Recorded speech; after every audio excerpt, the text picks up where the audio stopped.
Bonjour tout le monde.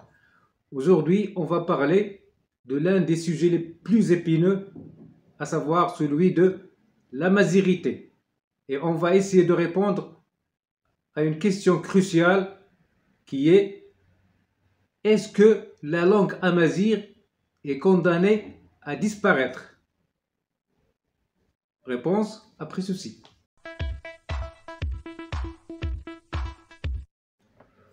On ne peut pas parler de l'amazirité sans parler du peuple amazigh. Les Amazirs, ce sont les indigènes qui habitent la partie nord-africaine. Ce territoire qui jadis s'appelait Tamazra s'étend des îles Canaries à l'ouest jusqu'au désert de Siwa en Égypte à l'est. Cette population qui ne venait de nulle part habitait cette zone géographique depuis les périodes préhistoriques. Et prétendre qu'ils venaient du Yémen, de la Chine ou de l'Europe ne sont que des spéculations qui visent à leur habiller une certaine identité culturelle. Car des vestiges et des écritures archéologiques témoignent que leur présence était beaucoup plus ancienne et s'étendait jusqu'au Grand Sahara, lorsque celui-ci n'était pas un espace désertique, mais un paysage doté d'une flore et d'une faune très riches. Le tamazight est reconnu la langue commune de cette population. Et malgré que cette zone soit théâtre de plusieurs conquêtes et de succession de plusieurs civilisations, notamment celles qui se sont succédées sur la rive méditerranéenne, à savoir phénicienne, carthaginoise, grecque, romaine et dernièrement la civilisation arabo-musulmane. Et malgré tout ceci, cette langue a fait preuve d'une forte résistance et aucune de ces civilisations n'a réussi à l'effacer. Mais de nos jours, on assiste à un net recul de cette langue et à un rétrécissement de son espace géographique et une baisse progressive du nombre de personnes qui parlent exclusivement cette langue. Et ceci malgré les efforts de certaines associations locales et des instances telles que le Congrès mondial amazigh. Le Congrès mondial amazigh, on le sait, c'est une organisation non gouvernementale qui regroupe des associations socioculturelles qui œuvrent pour la défense et la promotion des droits politiques, économiques, socioculturels et linguistiques des Amazirs. Mais le Congrès mondial amazigh est déconnecté des centres de décision des pays concernés et il a une influence marginale sur le terrain. À la différence, par exemple, de la Ligue arabe qui intervient et trace les lignes directrices des politiques culturelles et linguistiques des pays membres en œuvrant pour l'unification des programmes et l'effacement de toute diversité linguistique dans la région. C'est d'ailleurs elle qui a initié l'arabisation totale de l'enseignement. Le résultat, on le connaît tous. Tout ceci, la Ligue arabe l'opère à travers des institutions bien précises, telles que le Parlement arabe, l'Union des radiodiffusions des États arabes, l'Organisation arabe pour l'éducation, la culture et les sciences, l'Union des écrivains arabes, et ainsi de suite, chose que le Congrès mondial amazigh ne possède pas.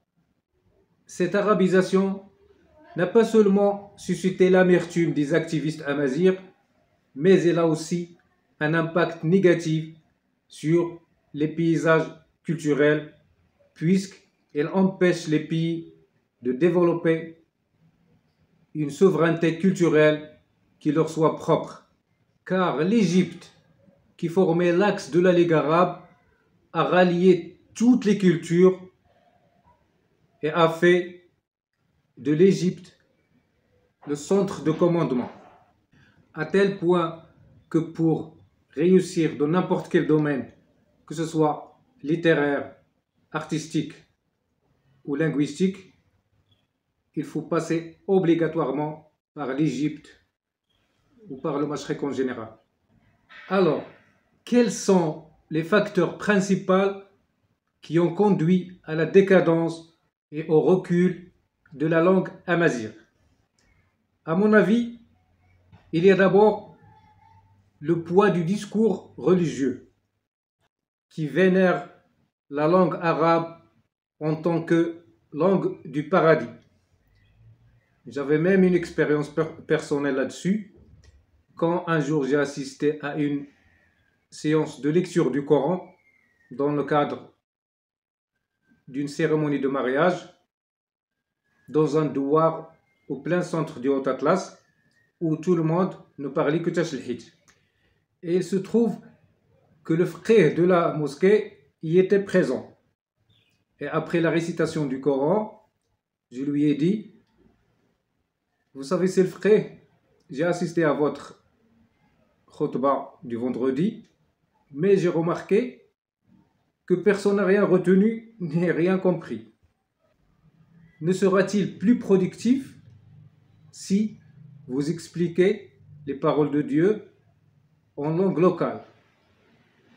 Il m'a répondu que l'essentiel dans la prière du vendredi, c'est d'être présent et non pas de comprendre. Un autre frère intervient et me dit que la langue arabe, c'est la langue du paradis. Le deuxième facteur, à mon avis, est lié au problème institutionnel, car les Amazirs ne possèdent pas des institutions influentes connectées au centre de décision à l'intérieur des pays concernés et qui sont capables d'intervenir et de tracer les lignes directrices des politiques culturelles et linguistiques. Et ceci, même s'ils essayent d'opérer dans le cadre des associations locales éparpillées, sachant que les associations n'ont aucun pouvoir exécutif et dans la plupart du temps, ils ne sont même pas sollicités. Il faut signaler que les revendications ne sont pas du tout territoriales et ils ne peuvent jamais l'être, car tout simplement, les Amazirs sont majoritaires et omniprésents.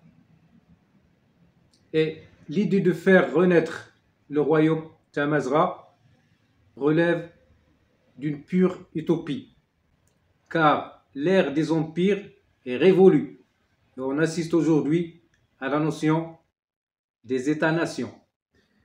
Et si on ne parle que du Maroc, on ne peut pas nier que la première constitution du Maroc indépendant a été initiée par des leaders qui étaient majoritairement panarabistes, notamment ceux du parti de l'Istiqlal. Cette constitution insiste littéralement sur le duo arabité et islam.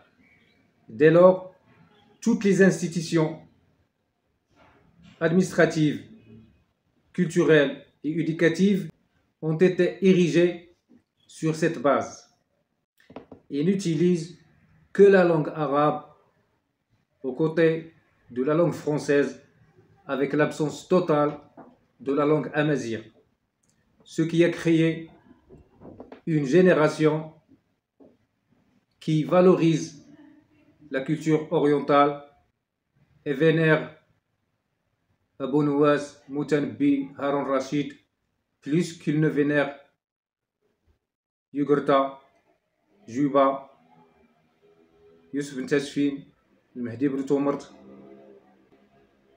Abdelkarim Al-Khattabi, Mohamed Zayani et autres. Il y a même dernièrement un Marocain d'une certaine renommée qui a déclaré qu'il souhaite être le sol sur lequel marchent les chaussures de Khalid Mshal, ce qui a été considéré comme une insulte par beaucoup de Marocains. Les revendications sont purement culturelles et visent la promotion et le respect d'une culture multimillénaire, notamment dans sa composante linguistique, et refusent toute tentative de son effacement, comme certains fonctionnaires de basse échelle essaient de faire. بعد مرور أكثر من شهر على ازدياد أمازيغ طاير، اتصل بنا موظف الحالة المدنية يوم 29 نوفمبر 2023 ليخبرنا شفويا بأن اسم أمازيغ مرفوض من طرف مسؤول الحالة المدنية بعمل التنغير. بعض المسؤولين المغاربة لا زالوا يمارسون سياسة الميز العنصري ضد الأمازيغ والأمازيغية، ويسعون إلى محو الهوية الأمازيغية في موطنها الأصلي، ويستمرون في نهج سياسة التعريب التي تستهدف القضاء على الهوية الأمازيغية.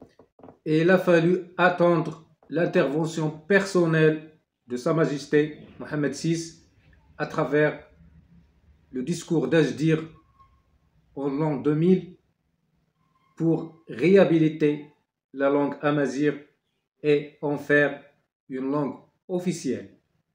ولأن الأمازيغية مكون أساسي للثقافة المغربية وتراث ثقافي زاخر شاهد على حضورها في كل معالم التاريخ والحضارة المغربية، فإننا نولي النهوض بها عناية خاصة في إنجاز مشروعنا المجتمعي الديمقراطي الحداثي. La langue amazigh était l'une des revendications démocratiques des manifestants. Ils ont eu gain de cause. La nouvelle constitution stipule que c'est une langue officielle de l'État et un patrimoine commun à tous les Marocains sans exception. À la suite de ce discours, on a assisté en 2003 à l'introduction de la langue amazigh dans les écoles avec l'adoption des caractères tifinagh.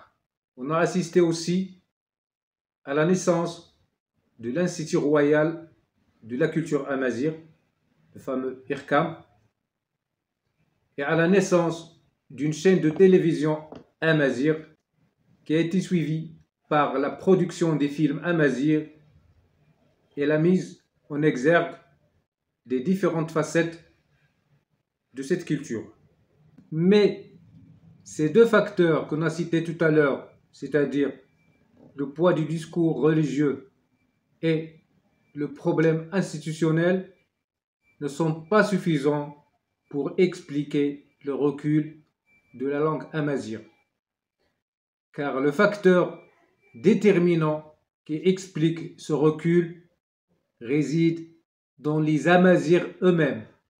Car comment expliquer que durant toute cette longue histoire,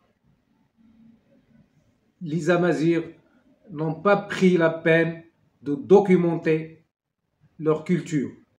Vous ne pouvez pas trouver, j'espère avoir tort, aucun livre de sciences, de philosophie ou de littérature, ou même des œuvres d'art écrites en langue amazigh, exception faite de certains dessins archéologiques. Et lorsque les Amazirs essayent de documenter leur culture, ils le font toujours avec la langue dominante de l'époque. Ils ont écrit en grec, en romain, en français et en arabe, mais très très rarement en amazigh. Et je suis désolé d'être pessimiste en vous annonçant qu'on assiste à la dernière génération de la population amazirophone et que la fin de ce siècle marquera la disparition totale de la langue amazigh. Et malheureusement, c'est le sort imminent de toutes les langues qui sont restées dans le stade oral, à l'instar de beaucoup de langues qui ont disparu, que ce soit en Europe, en Asie, en Amérique et même en Afrique. Et même si aujourd'hui on a introduit la langue amazigh dans les écoles, il faut attendre 30 ans pour avoir le premier écrivain en amazigh. D'ici là, il n'y aura plus de lecteurs. Certes, les autres valeurs qui constituent la personnalité amazigh, comme les valeurs familiales, les valeurs de générosité et les valeurs de tolérance, ne disparaîtront pas, mais la langue, malheureusement, est condamnée à disparaître. Et lorsque cette langue disparaîtra, l'Afrique du Nord ne sera plus la même. Et un vide terrible régnera le jour où les plaines, les rivières, les montagnes et les oasis ne seront plus berbères.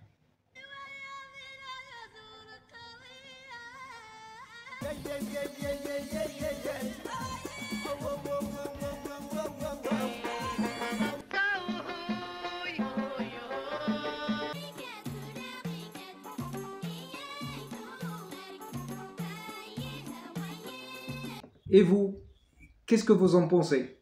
Laissez-moi des commentaires si vous êtes du même avis ou si vous estimez que la langue amazigh aura encore la chance d'avoir une nouvelle vie. Et si vous avez aimé le contenu, n'hésitez pas à liker, à partager et à commenter. Et pour ceux qui ne se sont pas encore abonnés, c'est le moment de le faire. À très bientôt!